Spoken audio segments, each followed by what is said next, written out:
Yes, all students, a very good evening, and I wholeheartedly welcome you all for Enlightened Educators. And here is an important update regarding 5th semester revaluation application. As told, it's been released, but V2 website ಅಲ್ಲಿ ಇನ್ನೂ ಕೊಟ್ಟಿಲ್ಲ. So V2 website ಅಲ್ಲಿ ಕೊಡೋ ತನಕ ದಯವಿಟ್ಟು wait ಮಾಡಿ. Fine. You have to wait until and unless it's been published in the V2 website. ಆಯ್ತಾ? So wait in the sense like ಸುಮ್ಮನೆ ಚೆಕ್ ಮಾಡ್ಕೋತಾರೆ, ಖಂಡಿತವಾಗ್ಲೂ ಬರುತ್ತೆ. So this is 100% true circular, but V2 website ಅಲ್ಲಿ ಇನ್ನೂ publish ಮಾಡಿಲ್ಲ ಅಷ್ಟೇನೆ. ಇದು ಕಾಲೇಜಸ್ಗಳಿಗೆಲ್ಲ ಹೋಗಿದೆಯಂತೆ ಅಂಡ್ ಕಾಲೇಜ್ ಕಡೆಯಿಂದ ಕೂಡ ಸ್ಟೂಡೆಂಟ್ಸ್ಗೆ ಮೆಸೇಜ್ ಅನ್ನ ಮಾಡಿದ್ದಾರೆ.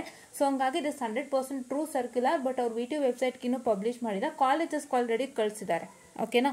ಯಾ, and the dates are starting from you have to start applying for your evaluation from 24 to 2025, and it will end at 27 to 2025. So 24 ರಿಂದ 27 ತನಕ ಮಾತ್ರ ಅವಕಾಶ ಇದೆ. ದಯವಿಟ್ಟು ಅಪ್ಲೈ ಮಾಡಿ. and submission of evaluation of answer script and photocopy application with penalty of ₹500 starts from 28 to 2025 and it will end at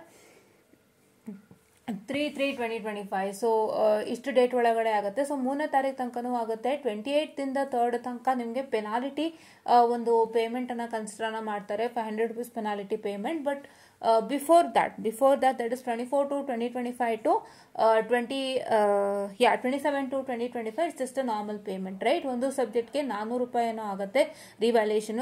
ದಯವಿಟ್ಟು check ಮಾಡ್ಕೊಳ್ಳಿ ಎಷ್ಟು ಅಂತ. ನಂಗೆ ಗೊತ್ತಿರೋ ಪ್ರಕಾರ ₹400. ಓಕೆನಾ? ಯಾ, ಆ್ಯಂಡ್ ಹಿಯರ್ ಇಸ್ ಫೋಟೋ ಕಾಪಿಗೂ ಕೂಡ ಎಷ್ಟಾಗುತ್ತೆ ಅಂತ ನಂಗೆ ಐಡಿಯಾ ಇಲ್ಲ, ನಂಗೆ ಮರ್ತೋಗಿದೆ ಆ್ಯಕ್ಚುಲಿ. ನಾನು ನೋಡ್ಬೇಕು, ಮತ್ತೆ ನೋಡಿ ಹೇಳ್ತೀನಿ. ಬಟ್ ಏನು ಅಂತಂದರೆ, ನೀವು ಈಗ ಫೋಟೋ ಕಾಪಿಗೆ ಅಪ್ಲೈ ಮಾಡಿದ್ರು ಕೂಡ ಯಾವ ರೀತಿಯಾದ ಒಂದು ಪ್ರಯೋಜನ ಇಲ್ಲ. ಯಾಕೆಂದರೆ ಈಗ ನೀವು ಫೋಟೋ ಕಾಪಿಗೆ ಅಪ್ಲೈ ಮಾಡ್ತೀರಾ, ನೀವು ಫೋಟೋ ಕಾಪಿಗೆ ಅಪ್ಲೈ ಮಾಡಿ ಅದನ್ನು ನೀವು ತರಿಸಿ ಏನಾಗಿದೆ, what is wrong that has happen so that I have not got marks. ಅಂದರೆ ನನ್ನ ಕಡೆಯಿಂದ ಏನು ತಪ್ಪಾಗಿದೆ, ಸೊ ನನಗೆ ಅದಕ್ಕೆ ಮಾರ್ಕ್ಸ್ ಸಿಕ್ಕಿಲ್ಲ ಅನ್ನೋದು ನೀವು ಚೆಕ್ ಮಾಡಿಸಿದ್ರೂ ಕೂಡ ಪ್ರಯೋಜನಕ್ಕೆ ಬರಲ್ಲ. ಯಾಕೆ ಅಂತಂದರೆ ನೀವು ಆ ಸಬ್ಜೆಕ್ಟ್ಗೆ ರಿವ್ಯಾಲ್ಯೂಷನ್ಗೆ ಹಾಕಿರ್ತೀರಾ. Revaluation and photo copy goes on with simultaneously, ಬೇರೆ ನೀವು ಇಲ್ಲಿ ಫೋಟೋ ಕಾಪಿ ಚೆಕ್ ಮಾಡಿಸಿ ಏನೇನು ತಪ್ಪಾಗಿದೆ ಅಂತ ನೀವು ತೋರಿಸೋ ಅಷ್ಟರಲ್ಲಿನೇ, ನೀವು ತೋರಿಸಿ ಕರೆಕ್ಟ್ ಮಾಡಿಸ್ಕೊಳ್ಳೋ ಅಷ್ಟರಲ್ಲಿನೇ ಅಲ್ಲಿ ರಿವ್ಯಾಲ್ಯೂಷನ್ ಪ್ರೋಸೆಸ್ಸೇ ಸ್ಟಾರ್ಟ್ ಆಗೋಗಿರುತ್ತೆ. ಸೊ ಹಾಗಾಗಿ ಅದು ಎಷ್ಟು ಮಟ್ಟಕ್ಕೆ ಯೂಸ್ ಆಗುತ್ತೆ ಅಂದರೆ, ನೀವು ಇವಾಗ ನಾನು ತರಿಸ್ತೀನಿ ಅಂತಂದ್ರೂ ಕೂಡ ನೀವು ತರಿಸಿ ಚೆಕ್ ಮಾಡಿಸಿದ್ರೆ ನಿಮಗೆ ಆ ಒಂದು ಸಬ್ಜೆಕ್ಟಲ್ಲಿ ಏನೇನು ಮಿಸ್ಟೇಕ್ಸ್ ಆಗಿದೆ ಅಂತ ಗೊತ್ತಾಗುತ್ತೆ. ನೀವು ಮುಂದಕ್ಕೆ ಹೆಂಗೆ ಕರೆಕ್ಟ್ ಮಾಡ್ಕೋಬೋದು ಅನ್ನೋದು ಗೊತ್ತಾಗುತ್ತೆ. ಬಿಟ್ಟರೆ ಆ ಒಂದು ಸಬ್ಜೆಕ್ಟ್ಗೆ ಸ್ಪೆಷಲಿ ಯಾವುದೇ ರೀತಿ ಹೆಲ್ಪ್ ಆಗಲ್ಲ. ಇನ್ ಫ್ಯೂಚರ್ಗೆ ನೀವು ಏನು ಮಿಸ್ಟೇಕ್ ಮಾಡಿದ್ರಿ, how can you correct that mistakes in future ಅನ್ನೋ ಥರ, like say how can you correct that mistakes in future ಅನ್ನೋ ಥರ ನಿಮಗೆ ಗೊತ್ತಾಗುತ್ತೆ. But that will not be helpful for that particular subject specially. ಆಯಿತಾ? ಸೊ ಇದೊಂದು matter ಆಗಿರುತ್ತೆ. So ಹಾಗಾಗಿ ನಾನು ಅದಕ್ಕೆ ಹೇಳ್ತಾನೆ ಬಂದಿದ್ದೆ ಏನಂತ. ಸೊ ನಿಮಗೆ ಬೇಗ ರಿಸಲ್ಟ್ಸ್ ಕೊಡ್ತಾ ಇದ್ದಾರೆ. So they are not making A results late ಅಲ್ವಾ. ಸೊ ನಿಮಗೆ ಗೊತ್ತಿರುತ್ತೆ ನಾನು ಏನು ಬರೆದಿದ್ದೆ ಅಂತ, ನೆನಪಿರುತ್ತಲ್ವಾ. ಅದು ನೀವೇನು ಮಾಡ್ತೀರಾ ಅಂದರೆ, ಸ್ಕೀಮ್ ಆಫ್ ವ್ಯಾಲ್ಯೂಷನ್ ಮುಖಾಂತರ ಚೆಕ್ ಮಾಡ್ಕೊಳ್ಳಿ, ಏನು ಮಿಸ್ಟೇಕ್ ಆಗಿತ್ತು, ಏನು ತಪ್ಪಾಗಿತ್ತು, ನಾನು ಬರೆದಿರೋದೆಲ್ಲ ಕರೆಕ್ಟ್ ಅಂತ ಚೆಕ್ ಮಾಡ್ಕೊಳ್ಳಿ ಅಂತ ಹೇಳಿದ್ದೆ. This has to be done with in when you got the result till the revaluation application have started. ಅಂದರೆ ಇವಾಗ ನಿಮ್ಮದು ರಿವ್ಯಾಲ್ಯೂಷನ್ ಅಪ್ಲಿಕೇಶನ್ 24th ಇಂದ ಸ್ಟಾರ್ಟ್ ಆಗುತ್ತೆ. ಇವತ್ತು 22 ರೈಟ್, ನಾಳೆದ್ರಿಂದ ಸ್ಟಾರ್ಟ್ ಆಗುತ್ತೆ. ಸೊ ಇನ್ನು ನಿಮ್ಗೊಂದಿನ ಟೈಮ್ ಇದೆ. ಓಕೆನಾ?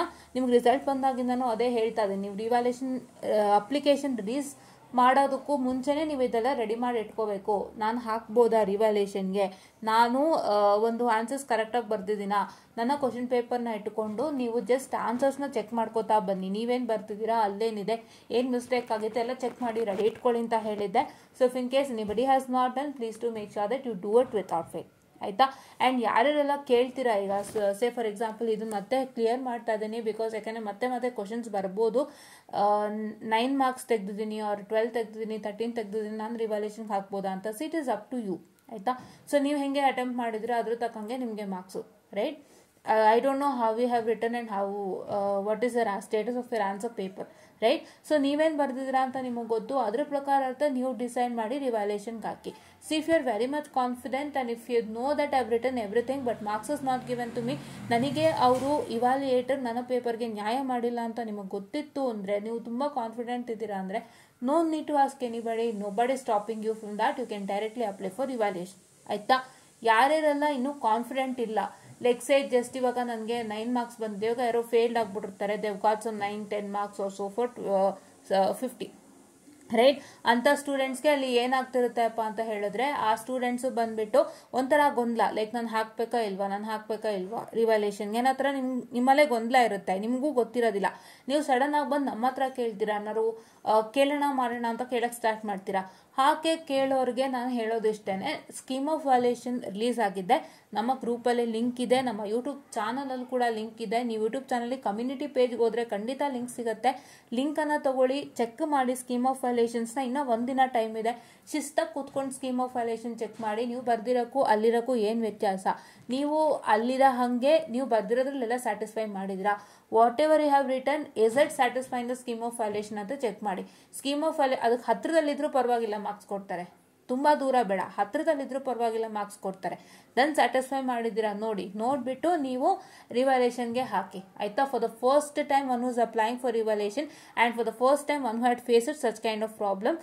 ನನಗೆ ಗೊತ್ತಾಗುತ್ತೆ ಅದು ನಿಮಗೆ ಇವಾಗ ಎಷ್ಟು ಮಾರ್ಕ್ಸ್ ಬಂದ್ಬಿಟ್ಟಿದೆ, ನನಗೆ ಏನು ಮಾಡೋದು, ರಿವಾಲ್ಯೂಷನ್ಗೆ ಹಾಕೋದಾ ಬೇಡವಾ, ಯಾರನ್ನಾದರೂ ಕೇಳೋಣ, ಬಿಕಾಸ್ ಅಕಸ್ಮಾತ್ ಬೈ ಚಾನ್ಸ್ ಬೈ ಲಕ್ ಏನಾದರೂ ಪಾಸ್ ಆಯಿತು ಅಂತಂದರೆ ಆ ಥರ ತುಂಬ ಯೋಚನೆಗಳು ನಿಮ್ಮ ತಲೆಯಲ್ಲಿ ಬರುತ್ತೆ. ಗೊತ್ತು, ಇದೆಲ್ಲ ನಾನು ಅನುಭವಿಸಿದ್ದೀನಿ.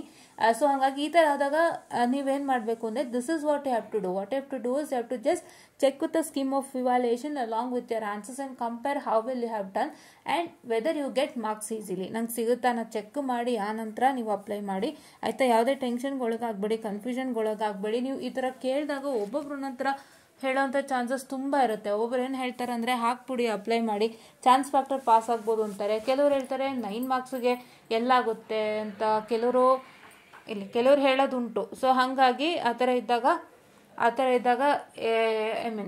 ಇದ್ದಾಗ ತುಂಬ ಅಂದರೆ ತುಂಬ ನಿಮಗೆ ಒಳಗಡೆ ಕನ್ಫ್ಯೂಷನ್ಸ್ ಆಗುತ್ತೆ. ಸೊ ಈ ಥರ ಯಾವುದೇ ರೀತಿ ಕನ್ಫ್ಯೂಷನ್ಸ್ ಮಾಡ್ಕೊಳ್ಳೋಕೆ ಹೋಗಬೇಡಿ, ಯಾವುದೇ ರೀತಿ ಕನ್ಫ್ಯೂಷನ್ಸ್ ಮಾಡ್ಕೊಳ್ಳೋದಕ್ಕೆ ಹೋಗಬೇಡಿ.